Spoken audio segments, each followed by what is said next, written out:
Hello, my name is Dr. Joseph Freeman, no conflicts to declare. I'm an emergency physician educated at Cornell Medical School. My residency was Charity Hospital in New Orleans, and I've been working in this region since. Where I work, over 65% of the population are not vaccinated. I'm here today to ask for help for those working the front line to help us reduce vaccine hesitancy. For this, we need larger trials that demonstrate the vaccine reduced hospitalization without finding evidence of serious harm. I know many think the vaccine hesitants are dumb or just misinformed. That's not at all what I've seen. In fact, typically, independent of education level, the vaccine hesitant I've met in the ER are more familiar with vaccine studies and more aware of their own COVID risk than the vaccinated. Next slide, please. For example, many of my nurses have refused the vaccine, despite having seen COVID-19 cause more death and devastation than most people have. I asked them why refuse the vaccine. They tell me while they've seen the firsthand dangers of COVID in the elderly, the obese, diabetics, they think their risk is low. They're not wrong. Next slide, please.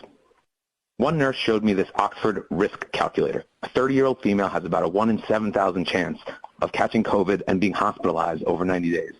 She asked me, can I assure her that the studies found her risk of serious harm from the vaccine is lower than her risk of hospitalization? The truth is I can't. Our trials weren't big enough.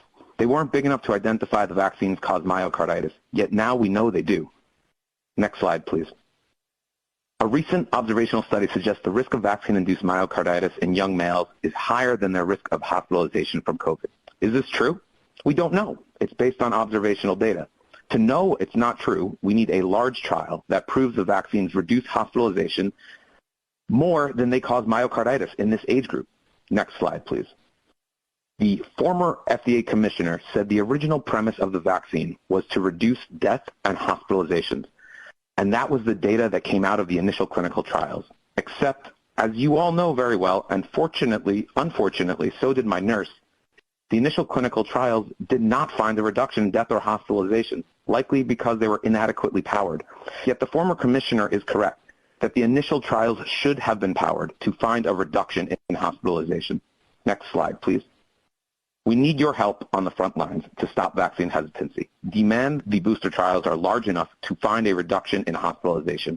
Without this data, we, the medical establishment, cannot confidently call out anti-COVID vaccine activists who publicly claim the vaccines harm more than they save, especially in the young and healthy. The fact that we do not have the clinical evidence to say these activists are wrong should terrify us all. Thank you. Next slide. Hi, I'm Peter Doshi, and thanks for the opportunity to speak. Hopefully you can see my title slide with my financial disclosures. For identification purposes, I'm on the faculty of the University of Maryland and an editor at the BMJ.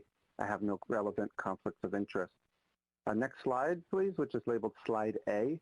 I want to start off by asking a question. Just what problem is this third dose aiming to solve? If we have a pandemic of the unvaccinated, as our public health officials have repeatedly stated, why would a, quote, fully vaccinated person need a third dose? Next slide B, please. The briefing document suggests the rationale for boosters is waning immunity, but the lowest vaccine efficacy figure mentioned is 83.7%. And last month, FDA approved Pfizer's vaccine stating that efficacy against symptomatic COVID is 91%. Sure, a third dose might nudge up efficacy numbers, but so too might a fourth dose and a fifth dose. The thing is, the two-dose regimen efficacy numbers are already way higher than the 50% bar that FDA set in June last year for an approvable vaccine. Before contemplating the licensure of dose 3, shouldn't FDA first require evidence that the two-dose regimen no longer meets the efficacy bar the agency just weeks ago said it met? If vaccine efficacy is now below 50%, let's see the data. Next slide C, please. Let's discuss safety. When discussions about a third dose began in July, CDC Deputy Director Dr. Jay Butler said it was vital to find out if the third dose increased adverse reactions, particularly severe ones. Unfortunately, we're still in the dark. Pfizer's booster application reports on just 329 people with no control data.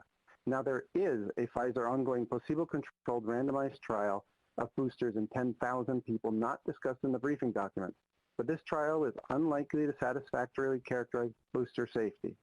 First, the trial is too small and the enrollment's limited to healthy participants. Second, we really need to know how safe boosters are in people who already had bad reactions to dose 1 or 2. But such people are obviously less likely to volunteer to participate in this trial, so we won't have the data to answer the question. Yet if the booster is approved, such people will surely be mandated to receive a third dose. Final slide D, please. I'll end with a question. Last week, 3 medical licensing boards said that they could revoke doctors' medical licenses for providing COVID vaccine misinformation. I'm worried about the chilling effect here. There are clearly many remaining unknowns, and science is all about probing unknowns.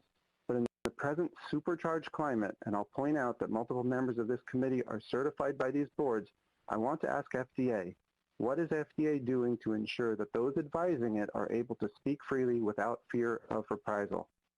Thank you for your time. Good afternoon, everybody. My name is Recep Levy. I hope you can see my personal title slide labeled as slide A on the bottom right. I'm on the faculty of the MIT Sloan School of Management. I have no conflict of interest to disclose today, and my presentation represents only my individual opinions and does not reflect in any way on the positions of MIT. Next to slide B. Since the Pfizer's request for the approval of the boosters is partially based on the so-called study conducted in Israel, it is important to understand that the booster vaccination campaign in Israel was anything but a carefully designed study. In a matter of less than 6 weeks, Israel moved from its initial intention to vaccinate the over 60 population to vaccinating anyone above the age of 12, and it is now about to mandate booster vaccination for anyone to maintain green passport status. This does not allow any reliable learning, definitely not in such a short amount of time. And please understand that the adverse event surveillance system in Israel is truly dysfunctional, particularly around the booster deployment. I know from personal experience that the Ministry of Health in Israel does not address appropriately major concerning safety signals. Next to slide C. This leaves us with the question, what drove this massive booster deployment? Next to slide D. Trying to reach vaccine-induced herd immunity by reducing transmission rates will be consistent with the stated goal of the agreement that Israel signed with Pfizer, as you can see on slide D on the left-hand side. The problem is that by now we already know from mounting evidence that reaching herd immunity based on the current vaccines does not seem like a feasible or realistic goal. Not surprisingly, as you can see on the right-hand side of slide D, Israel continues to have among the highest infection rates per capita in the world. Next to slide E. You all listened to a presentation of the Israeli Ministry of Health that praises the efficacy of the boosters. I would like to caution this premature celebration and remind you that similar statements were made just 6 months ago around February on the 2 initial doses. Note on slide E on the right-hand side that COVID-19 deaths in Israel, in spite of all of the boosters, are on the rise, whereas in other countries, including many states in the U.S., they seem to be on downward trend at the moment. The data from Israel also highlights that the main risk of serious COVID-19 outcomes is focused to a large extent among the completely unvaccinated population, and almost entirely in the over 61. On the left-hand side of slide E, you can also see data from Table 1 in a research paper by the Ministry of Health in Israel that suggests that the benefits from the boosters compared to the prior 2 doses in preventing serious illness might be much more limited than desired. There is much more to say about the problems of the current booster efficacy study. Next to slide F. But let me conclude by stressing how important it is to transition from emergency strategies to long-term ones. Slide F outlines 5 important considerations in doing so. They are self-explanatory. I hope you will hold off of approving this booster for broad use, at least until such a strategy is developed. Thank you for your attention. Please see our written comments. Next slide B for our disclosures, and next slide C. With this Lancet paper by FDA vaccine officials, we find ourselves agreeing with them, but for different reasons. We have an unclear need with unclear motivation, significant safety concerns, poor evidence of sustained booster efficacy, and wrong priorities. So while FDA and Pfizer can't agree about waning efficacy, let's go to next slide D. We saw recently CDC's apparent withholding of key data from ACIP prior to recommending the Pfizer vaccine and revealing that the primary driver for approving Comirnaty was to overcome hesitancy through regulatory misdirection. We agree with others that this has become politicized. Next slide, E. Pfizer's booster evidence today is weak. They are small studies in mostly younger subjects. They are short-term. There is no randomized control. There are no clinical outcome data, only serology. Inadequate safety given this is a gene therapy product. Where are the data from the 10,000 patient study? Next slide, F. If FDA cannot assure us of the safety of 2 doses, how can they assure us of 3? We see strong signals for death, myocardial infarction, and coagulopathy that need transparent investigation. Next slide, G. We find 3 potential pools of vaccine-associated deaths. Note the second pool among vaccinees. Next slide, H. Daily cases in Israel increase upon booster rollout compared with the same period last year. Please note the correct rollout is July the 1st at the 130 number. The Israel booster presented today has matching censoring bias seen in related studies, non-comparable populations, possible clustering bias, inadequate accounting for early vaccine effects, and a short follow-up in mainly older people. Next slide, I. Others show unexplained Israeli deaths lockstepping with booster rollout. This looks like the second pool deaths we said before in vaccinees rejected by New England Journal of Medicine in February. Next slide, J. Other safety concerns not voiced in the label are revealed in studies funded offline by NIH for menstrual disorders. Next slide, K. And offline by CDC in a disturbing revelation of an urgent need to monitor safety in pregnancy. Put this in the label. Next slide, L. Long-term safety. No cancer studies were performed. Moderna said its vaccine was a gene therapy product. Why is the FDA not requiring 5 to 15-year cancer and other studies per their gene therapy guidance? Next slide, M. We propose the term PCOVs to describe the wide spectrum of events being reported. Next slide, N. We are running out of options. Vaccine hesitancy won't be solved by bullying or coercion. Address safety. Show convincing booster efficacy. Revisit repurposed drugs. Next slide, O. We reverse the findings of flawed landmark studies that have misguided policy. Journals refuse to correct these defects, and Dr. Rubin's seat on this committee is a conflict. Next slide, P. This is what has to be done. Thank you very much.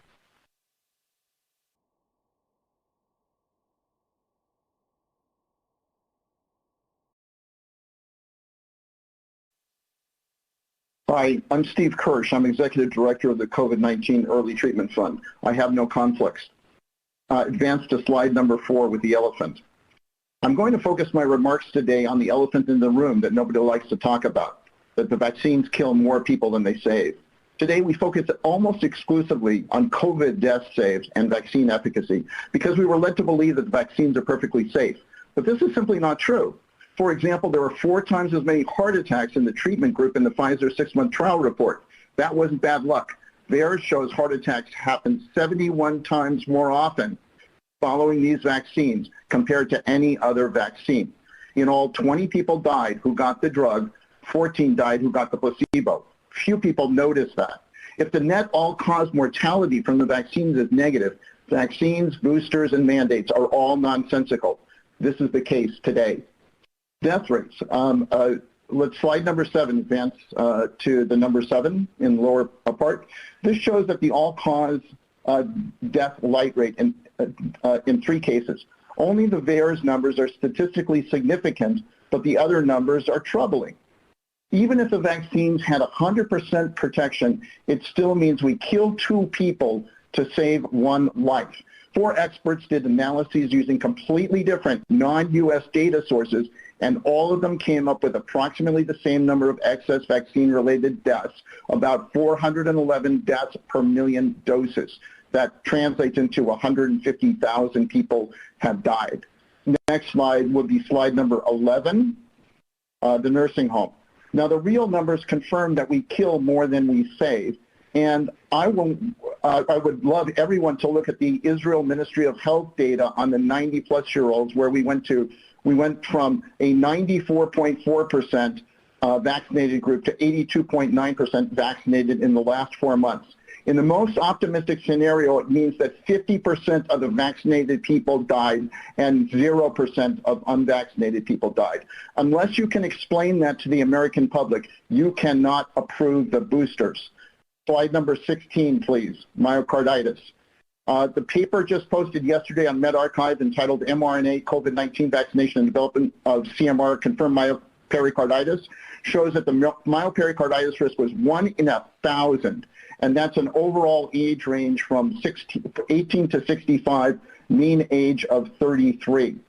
It is not inconsistent with what the VAERS shows. Next slide would be slide number 18, gaming of the trial.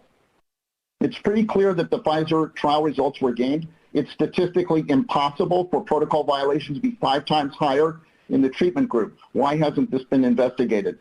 Slide number 19. Maddie DeGray was 12 when she enrolled in the Pfizer phase 3 trial for kids. Now she's paralyzed for life. It wasn't reported in the Pfizer results. I told Janet Woodcock there was no investigation.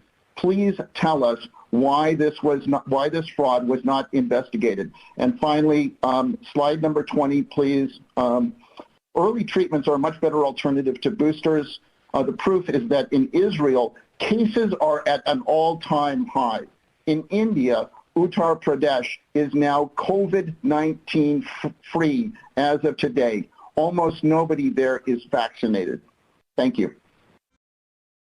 My name is Dr. Jessica Rose, and I'm a viral immunologist and computational biologist. I've taken it upon myself to become a VAERS analyst to organize the data into comprehensive figures to convey information to the public in both published work and video mediums. Safety and efficacy are the cornerstones of the development and administration of biological products meant for human use. Risk is a measure of the probability of an adverse event occurring and the severity of the resultant harm to health of individuals in a defined population. Safety is a judgment of the acceptability of this risk in a specified situation. Efficacy is the probability of benefit to individuals in a defined population from a medical technology. Refer to slide 1. This is a bar plot that shows the past 10 years of VAERS data plotted against the total number of adverse event reports for all vaccines for the years 2011 through 2020 and for COVID-associated products only for 2021. The left bar plot represents all adverse event reports, and the right bar plot represents all death adverse event reports. There's an over 1,000% increase in the total number of adverse events for 2021, and we are not done with 2021. This is highly anomalous on both fronts. These increased reporting rates are not due to increased rates in injections and not due to simulated reporting. This has been shown using a comparative analysis of influenza data. The onus is on the public health officials, the FDA, the CDC, and policymakers to answer to these anomalies and acknowledge the clear risk signals emerging from VAERS data and to confront the issue of COVID injectable product use risks that, in my opinion, outweigh any potential benefit associated with these products, especially for children. Slide 2. This is a time series plot that shows the total cumulative number of cardiovascular, immunological, and neurological adverse events for 2021 associated with COVID products. When the cumulative absolute counts are normalized to the total number of fully injected individuals in the U.S., we can see that 1 in 660 individuals are succumbing to and reporting immunological adverse events associated with the COVID products. The underreporting factor is not considered here. Slide 3. This is a phylogenetic tree showing the emergence of the alpha and delta variants of COVID-19 over time. The emergence of both of these variants and their subsequent clustering arose in very close temporal proximity to the rollout of the COVID products in Israel. Israel is one of the most injected countries, and it appears from this data that this represents a clear failure of these products to provide protective immunity against emergent variants and to prevent transmission, regardless of how many additional shots administered. And this begs the question as to whether these injection rollouts are driving the emergence of the new variants. There's clear and present danger of the emergence of variants of concern if we continue with these alleged booster shots. Thank you.